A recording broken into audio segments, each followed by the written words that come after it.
Peyğəmbər buyurur ki, kimsə oruç tutduğu halda, biri gəlib ona ağır söz deyər. Bu ona deyər ki, orucam, mən sənə baş qoşmuram, orucam deyə, mən sənə cavab vermirəm, Allahdan nida gələr ki, şahid olun, mən bu bəndəmi əzabdan uzaqlaşdırdım. Bu ki, mübahisədən uzaqlaşdı, mübahisədən, mən də onu əzabdan uzaqlaşdırdım.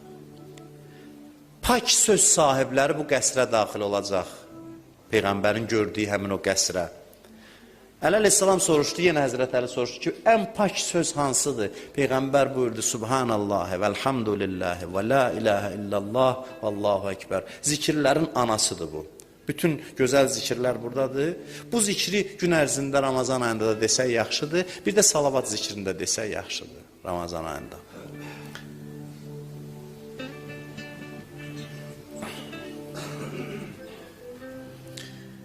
İkinci kim?